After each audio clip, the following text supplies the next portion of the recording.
eu quero que você encontre comigo o texto bíblico que está em 2 Coríntios, capítulo 9.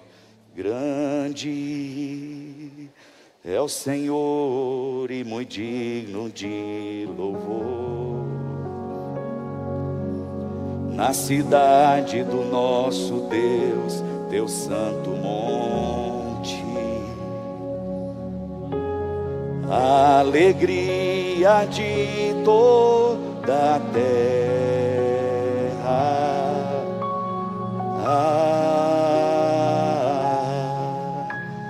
grande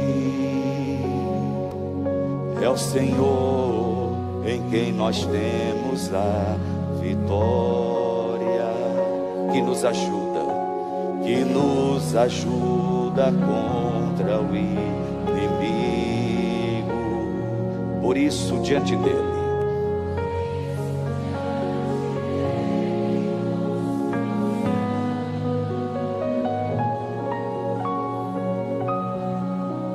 queremos o teu nome engrandecer, queremos o teu nome engrandecer e agradecer-te, diga, e agradecer-te.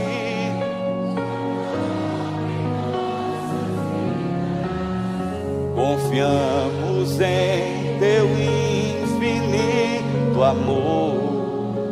Diga, pois só tu és o Deus eterno, sobre toda a terra e céu. 2 Coríntios, capítulo 9. Os irmãos que estiverem em pé, se não se incomodarem de sentar aqui nos degraus da escada, fiquem à vontade. A partir do primeiro verso, eu peço o mínimo de movimento, total atenção, para que nós possamos receber a palavra do Senhor. Não tenho necessidade de escrever a respeito dessa assistência aos santos. Reconheço a sua disposição em ajudar e já mostrei aos macedônios o orgulho que tenho de vocês, dizendo-lhes que desde o ano passado vocês da Acaia estavam prontos a contribuir. A dedicação de vocês motivou muitos.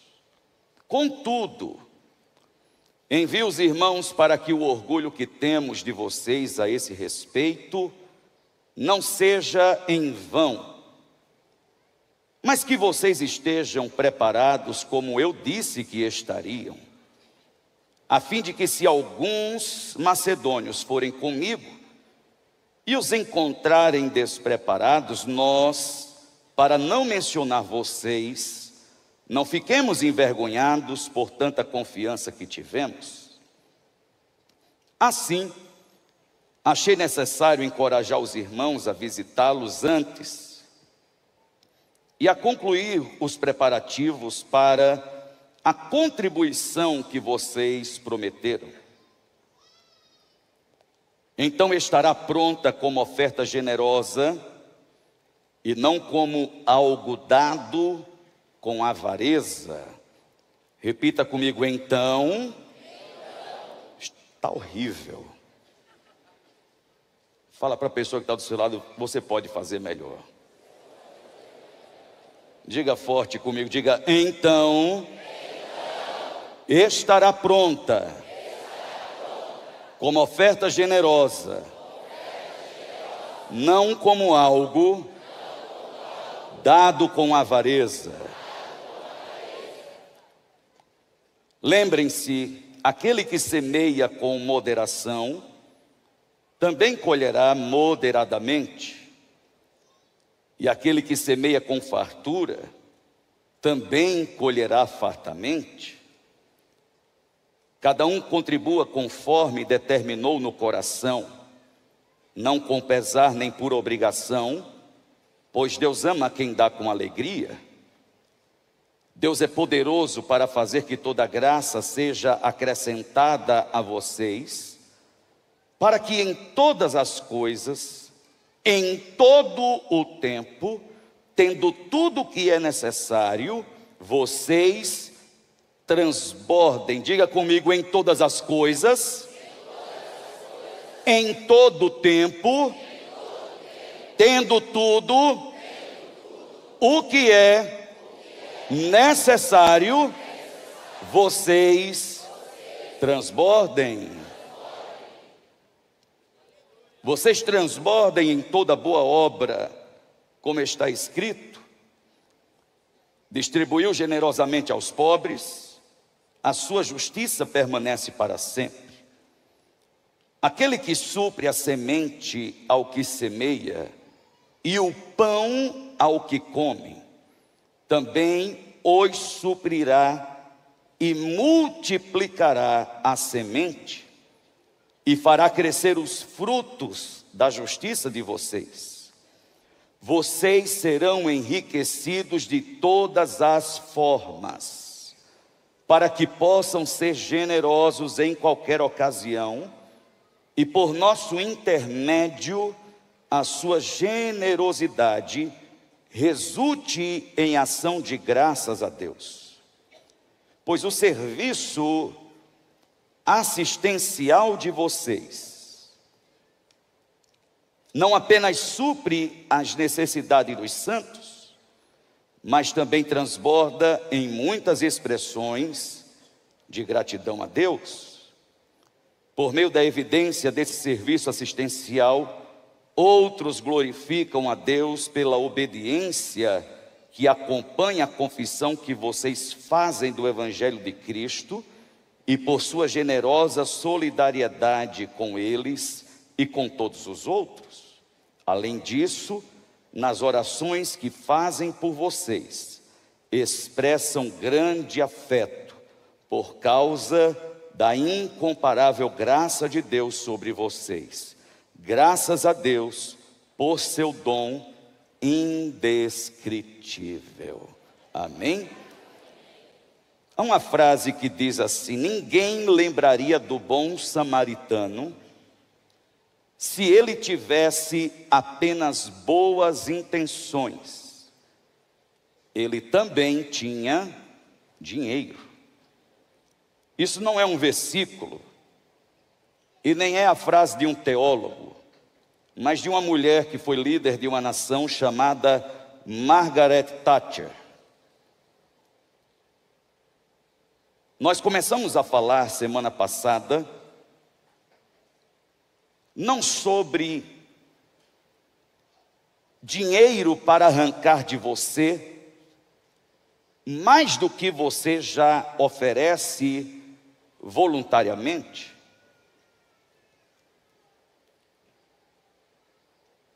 Mas começamos a tratar desse assunto para que possamos entender biblicamente a respeito de quem Deus quer que sejamos no seu reino. Entendemos semana passada que o ambiente, a geografia do reino, é uma geografia que enriquece e que não empobrece.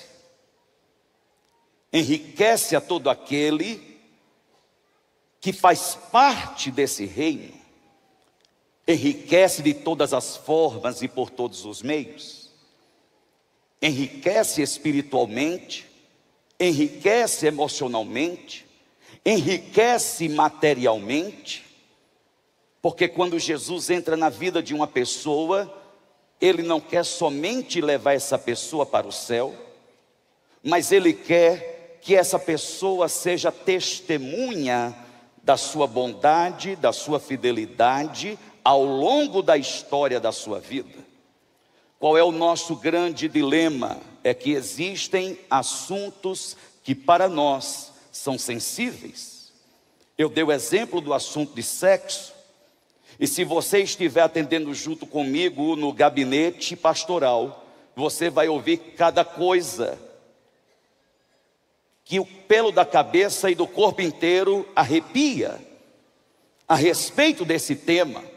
a respeito desse assunto.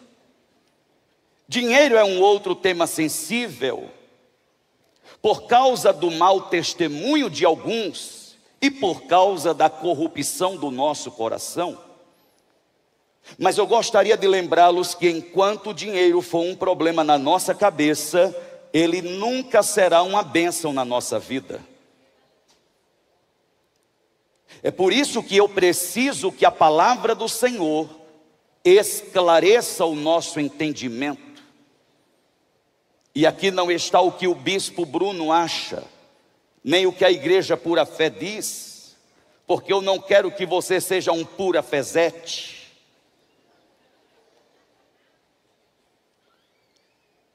Eu não quero que você se pareça com esta igreja. Nós não somos o modelo a sermos seguidos, nós seguimos aquele que é o nosso modelo, Jesus Cristo. O mundo não é transformado quando eu me pareço com a religião a qual eu sigo, ou com o líder que eu admiro e sigo, não. O mundo é transformado quando a cada dia eu me torno mais e mais parecido com quem Jesus é. O mundo não precisa conhecer mais um líder religioso. O mundo precisa conhecer Jesus Cristo, Filho de Deus. E isso acontece através do nosso testemunho, do nosso justo proceder e daquilo que Ele está fazendo no nosso interior. Cada homem, cada mulher que está aqui, está vivendo um processo na sua vida. Cada homem, cada mulher que está aqui, é um testemunho vivo de quem o Senhor é. Ele não é Senhor somente da nossa vida espiritual, mas Ele é Senhor na sua vida profissional, Ele é Senhor na sua vida acadêmica, Ele é Senhor na sua vida financeira, Ele é Senhor sobre tudo que você tem. E aqui eu quero que você entenda algo. Não existe nada que nos diga respeito que esteja fora de uma instância de governo. Diga comigo, não existe. Diga forte, diga não existe nada ao meu respeito que esteja fora de uma instância de governo. Ou seremos governados pelo mundo e pelo diabo. E crendo você ou não na existência dele, ele não tem nenhum complexo existencial sobre isso. Você vai chegar no inferno e vai dizer na cara dele: eu não acredito em você. Ele diz: não tem problema, senta aí nessa cadeira pegando fogo que eu já te atendo. Quem precisa de fé é a concorrência. Eu não preciso. Eu existo independente da sua fé. Ou o diabo vai governar a sua vida, e ele governará a sua vida de forma completa e total. Ou o Senhor Jesus é quem governará a sua vida, todas as áreas da sua vida. Nós temos um grande problema quando juntamos esses dois assuntos, dinheiro e religião, por causa da falta de caráter de homens e mulheres que se colocaram numa posição de liderança e se corromperam por causa do seu sucesso e da sensação de poder que tiveram. Mas quantos de nós já não nos corrompemos naquilo que fazemos, naquilo que somos, no contexto onde estamos inseridos, porque aumentou R$200 o nosso salário? E quando você ganhava um salário mínimo, você era tão fiel ao Senhor, você era ofertante, generoso, dentro da sua condição, dentro da sua possibilidade, você era fiel nos seus dízimos, e Deus te prosperou. E agora você ganha 2 salários mínimos e você se sente mais importante e mais poderoso. E daqui a pouco o Senhor te prospera mais e você ganha 10 salários mínimos. Quantos podem dizer amém? E agora você se sente ainda mais poderoso, mas você já olha para essa questão de dízimo de uma forma diferente. É muito dinheiro para dar num lugar só, desgraçado. Quando você ganhava a miséria de um salário mínimo, você não achava que era muito. E agora Deus te prosperou e você acha muito. Quem mudou? O ensinamento, o princípio ou você, por causa da sua avareza, da sua soberba e da sua prepotência? Quem saiu do seu lugar e deixou de ser quem sempre foi? Deus ou eu? Eu. Por tão pouco eu me corrompo, por tão pouco eu coloco em questão coisas muito preciosas que, se ocorrerem perdas, serão perdas irreparáveis. Deus não nos dá direito legal para administrarmos aquilo que é dele. A nossa responsabilidade não é darmos muito ou pouco, é permanecermos numa posição de fidelidade ao Senhor, de não permitirmos que o nosso coração se corrompa por coisas terrenas e comprometamos aquilo que o Espírito de Deus está gerando no meu interior, porque eu sei que Ele tem muito mais para mim. Porque eu sei que se eu for fiel sobre esta medida, Ele aumentará esta medida, e que se eu continuar fiel a Ele nesta medida, Ele aumentará esta medida, e que se eu continuar fiel a Ele nesta medida, Ele continuará aumentando essa medida, porque o meu desejo é que em tudo, em todo tempo, independente da condição, o nome do Senhor seja glorificado. Eu quero que você se resolva a respeito desse assunto, que você resolva sua mente, suas emoções e sua vida espiritual a respeito desse assunto, e que esse assunto não seja um tabu, um assunto intocável, indiscutível, porque você entrará em grandes complicações por causa daquilo que o Senhor Jesus nos diz: é impossível servirmos a dois senhores.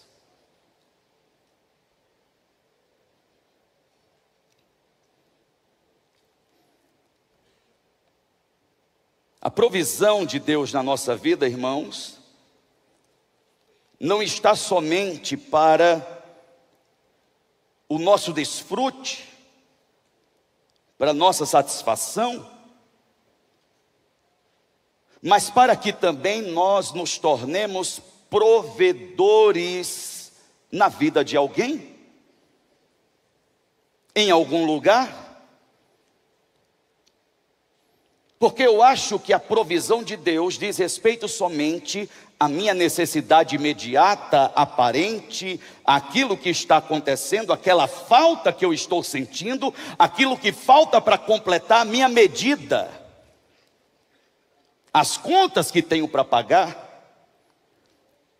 Enquanto a nossa mentalidade estiver limitada à minha necessidade, eu só conseguirei ver a minha necessidade e deixarei de ver o propósito de Deus na provisão que Ele traz sobre a minha vida. Eu não estou para viver somente para a minha própria satisfação, para o meu próprio benefício, mas eu quero ser canal de bênção e de provisão na vida de alguém. E quem provê na vida de alguém nunca fica sem, porque o reino de Deus é assim, é um reino de transferência de riqueza. Enquanto eu estou sendo enriquecido, eu estou também enriquecendo alguém, através da vida espiritual, da vida emocional, da vida material, da vida financeira.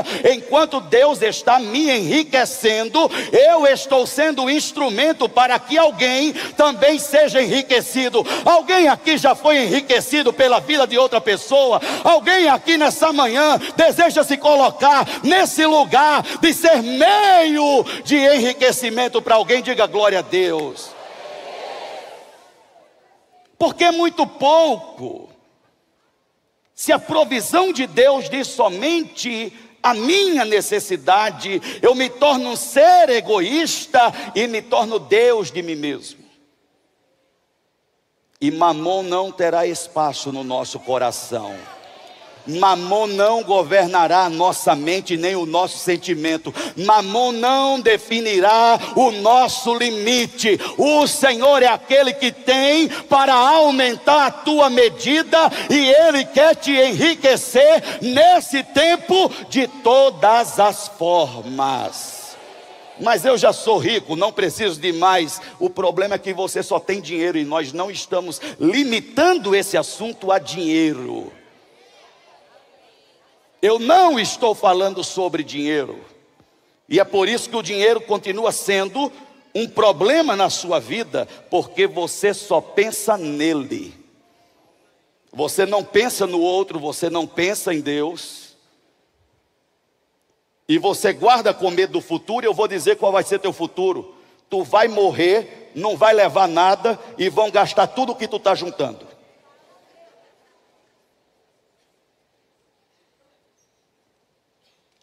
Enquanto você não desfruta da vida que Deus está te dando. Enquanto você não se coloca como um instrumento e canal para que essa provisão não fique retida, mas para que ela corra. Verso de número 2, o texto diz: eu conheço a disposição de vocês em ajudar, e já a mencionei aos macedônios, dizendo que a Acaia, vocês no caso, estão prontos desde o ano passado, e o entusiasmo de vocês tem estimulado a muitos.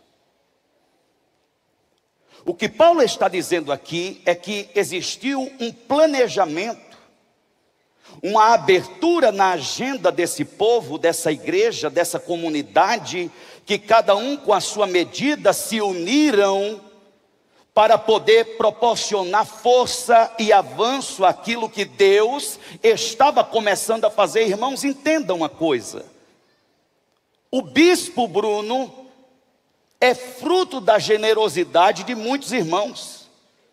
Meu pai e minha mãe, essa senhora que está aqui, nunca precisaram pagar para mim uma mensalidade de seminário, porque o Senhor, Ele assumiu aquele projeto chamado Bispo Bruno Brito, e Ele disse: eu vou investir nele através da minha igreja e através do meu povo. Eu não chegaria até aqui com a minha própria condição. Através da generosidade de tantas pessoas que eu nem conheço. Essa semana eu fui visitar o meu pastor lá em Campinas, completando 80 anos de idade. Completou 20 anos que eu saí da casa dos meus pais, porque eu tive um encontro com ele lá em João Pessoa. Ele olha nos meus olhos e diz: nunca tinha me visto na vida. Você quer ir para Campinas? Para estudar? Eu disse: quero. Ele disse: então vá, que eu estou lhe esperando. Eu entrei dentro do avião com a mala, R$200 no bolso. Eu tive uma conversa com Deus e eu disse: Deus, eu estou aqui no céu, estou mais perto do Senhor. Eu quero que o Senhor me ouça. Para trás eu não volto. Daqui para frente eu vou avançar. E eu quero que o Senhor seja Deus na minha vida. Cuida de mim, supra as minhas necessidades, amplia a minha condição e o meu alcance, possibilita acontecer aquilo que o Senhor me prometeu. E eu não vou desviar o meu coração daquilo que é o teu santo propósito para a minha vida. Depois de 20 anos, depois de tanta coisa, a cada dia, o meu desafio é não viver segundo a condição que eu tenho, porque a condição que eu tenho, ela é momentânea. Eu quero que você entenda isso. A condição que você tem hoje, ela é momentânea. Ela pode aumentar, ela pode diminuir. E como vai ficar a sua fé e o seu coração? Independente do que aconteça, eu não quero estar agarrado à minha condição. Eu quero estar com meu coração confiante no Deus que trabalha em favor daqueles que nele esperam. Enquanto muitos estão correndo atrás de dinheiro, eu estou correndo atrás da bênção de Deus, e a bondade e a fidelidade dele estão me seguindo por todos os dias da minha vida. O Deus que fez na minha vida e que está fazendo na minha vida é o Deus que faz na tua vida e vai fazer muito mais. Mas nós precisamos entender e colocarmos o custo da nossa adoração, do nosso culto ao Senhor, dentro do nosso orçamento. A minha preocupação como pastor dessa igreja, numa visão administrativa, entendendo a necessidade da nossa estrutura, é de termos uma possibilidade maior de estacionamento para vocês, porque eu sei que o custo é caro para quem vem de carro. E o custo financeiro para quem vem de carro, e o custo de tempo para quem se utiliza de transporte público. E ainda tem que pagar estacionamento, e ainda tem tudo. Mas quando o rei Davi chega na eira de Araúna, no campo de Araúna, porque o Senhor havia visitado o povo com uma praga por causa do censo que o rei Davi tinha feito, Araúna se inclina e diz: está tudo à tua disposição, a terra, a lenha, os animais. Ele disse: não. Eu não darei a Deus aquilo que não me custa nada. Coloque preço, eu vou pagar. Davi estava dizendo: o que for suficiente será feito, mas eu não darei nada que não tenha valor, nada que não me custe um preço, para adorar ao Deus que tudo tem me dado. Sabe o que é que Deus te deu? Ele te deu o único filho dele, porque Deus amou o mundo de tal maneira que deu seu único filho, para que todo aquele que nele crê não pereça, mas tenha a vida eterna. Deus foi generoso quando entregou o seu único filho. Deus foi desafiador, o amor de Deus foi desafiador quando ele entregou como oferta o seu único filho para nos resgatar do lamaçal onde nós estávamos. E louvado seja o nome do Senhor, porque ele morreu. Eu tenho vida e vida em abundância. E eu vou deixar dinheiro tomar conta do meu coração? E eu vou ficar fazendo de conta que eu adoro a Deus cantando? Quando você canta, você não adora a Deus não, irmão. Você adora a Deus quando sai algo de dentro de você que te custa. Me custa estar aqui. Porque às vezes em casa eu estou com uma crise na família, eu estou com uma crise no casamento, eu estou com uma crise com o filho, eu estou desempregado, eu estou perdido, eu estou doente. Me custa estar aqui, mas a minha adoração, ela já teve um custo antes, e Jesus pagou o preço por mim e por você. Está custando, não tem problema. Você não foi comprado por ouro e nem prata, mas pelo precioso sangue de Jesus Cristo derramado na cruz do Calvário.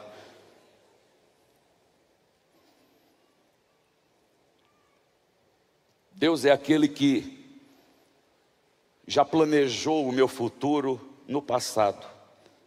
O futuro não pega Deus desprevenido. Talvez alguém aqui no nosso meio esteja com medo do futuro, com medo dessa semana, com medo do próximo mês, com medo de como será o próximo ano, que é ano de eleição, se vai ser reeleito, se vai ser eleito, quem será, como será. O meu futuro não me atormenta, o meu futuro não me gera medo, porque lá no passado Deus já viu o meu futuro, Deus já tem me preparado para isso. Deus é a minha garantia a respeito do meu futuro, Deus é a minha garantia a respeito do futuro dos meus filhos, Deus é a minha garantia a respeito do futuro da minha empresa, Deus é a minha garantia a respeito dos meus estudos, Deus é a minha garantia a respeito da minha condição, Deus é a minha garantia a respeito dos meus bens, a respeito dessa causa, a respeito desse contrato. Deus é a minha garantia não somente para ir para o céu, Deus é a minha garantia enquanto eu estiver vivendo sobre a face dessa terra. Diga comigo, Deus é.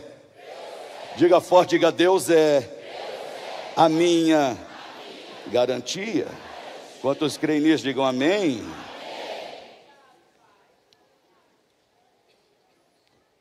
Verso número 7, o texto diz: cada um dê conforme determinou em seu coração, não com pesar ou por obrigação, pois Deus ama quem dá com é o que eu sempre digo, Deus não ama quem dá muito ou pouco. E é por isso que eu não estou falando sobre dinheiro. E sobre o que você está falando, irmão Bruno? Sobre o meu coração e sobre o seu coração. Sobre onde está o nosso coração?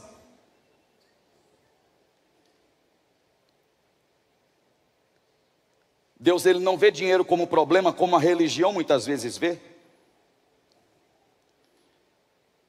Deus não vê riqueza como problema, como muitas vezes somos tentados a pensar. Mas existe um grande problema quando tudo isso entra no nosso coração. Deveria permanecer somente na minha conta bancária, deveria permanecer somente dentro do meu bolso, mas muitas vezes nós guardamos isso no nosso coração, e aí é um grande problema. Porque o amor ao dinheiro é a raiz de todos os males. E muitos se perdem correndo atrás dele. E muitos se desesperam colocando nele a sua esperança e suas expectativas. A pergunta que Deus está fazendo para você e para mim nessa manhã é: de onde está saindo a minha oferta? De onde está saindo a sua oferta, bispo? Isso é uma pergunta lógica, uma resposta lógica. Está no meu cartão de crédito, no meu cartão de débito, eu fiz um Pix, vou fazer uma transferência bancária durante a semana. Pois é, está saindo do lugar errado. Porque a oferta, antes de ser um movimento de retirada de recurso de um lugar, ela é uma disposição do meu coração diante de Deus. Ele é um posicionamento que eu assumo diante de Deus. E Deus, ele não está julgando o que você está colocando dentro do envelope. Deixa eu ver quanto é que ele está dando. Miserável, pegou as moedas que estavam no console do carro e tem 50 dentro da carteira. Não, Deus não está olhando isso. Deus está olhando como reage o teu coração nesse momento. Se ele reage mal, se ele se tranca, se ele se fecha, se o ambiente fica pesado, é porque existe algum problema dentro do meu coração a respeito desse assunto. Mas se existe leveza, se existe alegria, se existe gratidão, Deus, ele se enche de satisfação. E o salmista, ele diz: agrada-te do Senhor e ele satisfará os desejos do teu coração. Quando eu dou dinheiro, como dinheiro, achando que é oferta, achando que é esmola, achando que eu estou fazendo um favor para Deus, Deus está dizendo: era melhor você não ter feito. Mas quando eu estou dizendo: Senhor, eu poderia colocar isso em qualquer outro lugar, mas eu quero colocar na tua presença, está saindo do meu coração, eu estou fazendo isso isso com alegria, porque eu contemplo toda a minha vida. Nem era para eu estar vivo, mas o Senhor me deu vida. Nem era para eu estar casado, mas o Senhor me deu família. Nem era para eu estar perturbado, mas o Senhor tem sido a minha esperança.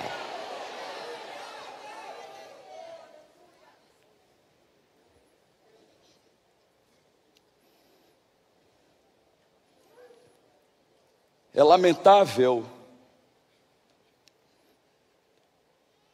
quando nós fazemos uma transação financeira somente, porque entregar um valor financeiro não é oferta. Se ela vem desacompanhada da vida, da entrega da minha vida, da entrega de quem eu sou, dos meus assuntos, das minhas causas, das minhas necessidades. Isso é somente uma transação financeira e Deus não leva em conta quando você só transiciona valores financeiros. Deus, Ele está olhando para a entrega do teu coração, para a entrega da tua vida, para a tua rendição. Diga comigo, Senhor Jesus. Diga forte, diga, Senhor Jesus. Eu quero te entregar tudo que sou. Diga, tudo que sou e tudo que tenho. Amém.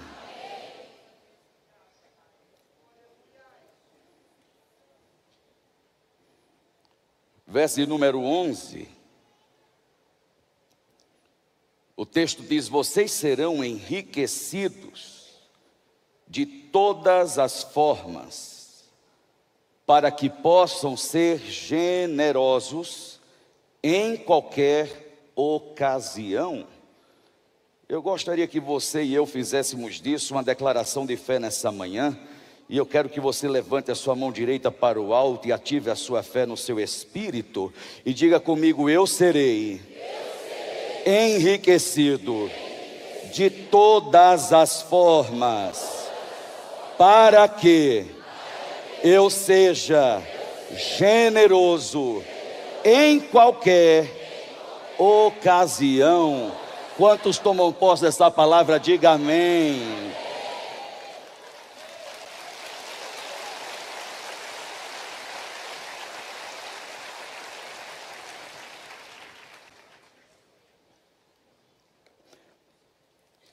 Porque tem gente, irmãos, que só tem dinheiro e mais nada. Tem dinheiro, mas é miserável, não é próspero. Tem dinheiro, mas é vazio.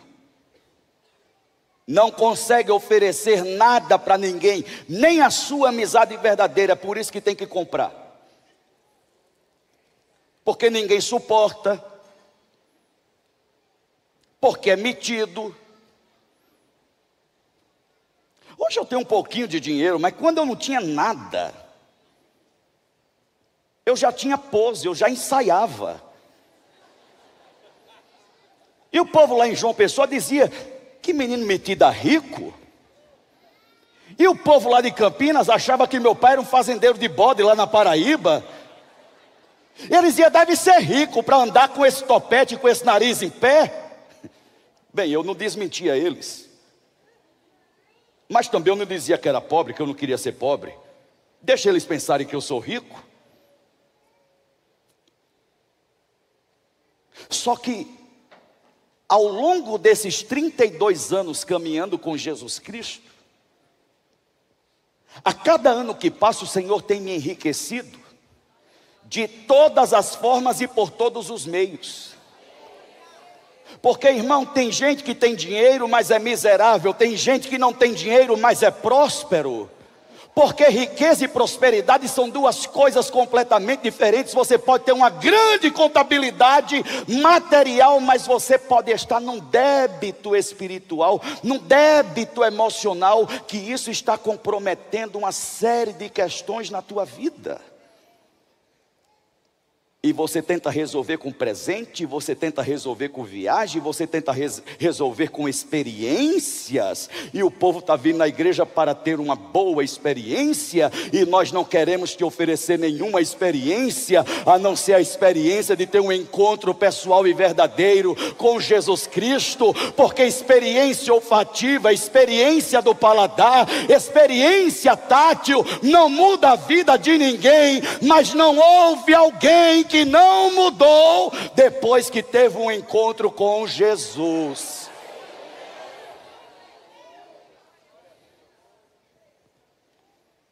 E pode ser debaixo de um pé de caju, ou pode ser num templo como esse, não importa. Mas eu quero que você entenda que você está numa geografia enriquecedora. A geografia do reino de Deus é uma geografia de transferência de riqueza. Deus tira da mão de um, coloca na tua mão. Deus tira da mão de outro, coloca na tua mão. A vaga que era para o outro, Deus coloca para você. O espaço que era para o outro, Deus coloca para você. A cadeira que o outro estava sentado, Deus é aquele que coloca o rei no trono, que tira o rei do trono. Deus é aquele que levanta, Deus é aquele que abate, Deus é aquele que exalta, Deus é aquele que humilha. Porque Deus é sobre tudo e sobre todos. Amém?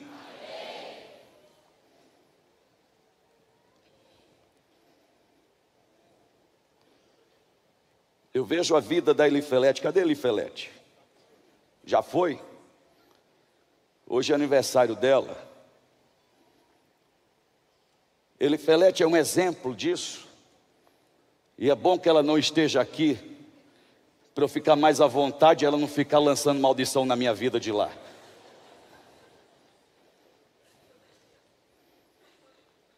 Porque com as lutas, com as dificuldades, com as limitações, ela está enriquecendo a muitos. Através das orações, através da intercessão, através de uma vida consagrada ao Senhor. E está entrando em batalhas que ela não deveria entrar, porque não são batalhas dela, mas foi o Senhor quem a chamou. E ela entra e se envolve, e peleja, e grita, e entra, e fala: toma Jesus, faz Jesus. E não é que Jesus faz? E não é que Jesus opera? E não é que Jesus traz à existência aquilo que não existe? E ela está enriquecendo sem muitas vezes ter o que comer. E ela está enriquecendo a muitos sem muitas vezes ter como resolver o seu próprio problema. Porque esse ambiente do reino dos céus te possibilita fazer isso. O Senhor vai te dando e você vai entregando. E quanto mais você entrega, mais Deus vai te dando. Porque Jesus fez assim. Ele era rico e se fez pobre, para que através da sua pobreza fôssemos enriquecidos. E sabe de uma coisa? Não trata essa pessoa que está do teu lado mal não, viu? Porque a tua bênção pode passar por ela. Olha para ela e começa a dizer: você está bonito hoje, hein? Você está maravilhoso hoje, hein? Você nunca teve tão bem como hoje, hein? Porque a bênção do Senhor pode passar por essa pessoa que você está desprezando, que você nem está cumprimentando, fingindo que não está perto de você. Deus é aquele que nos abençoa através da bênção de outros.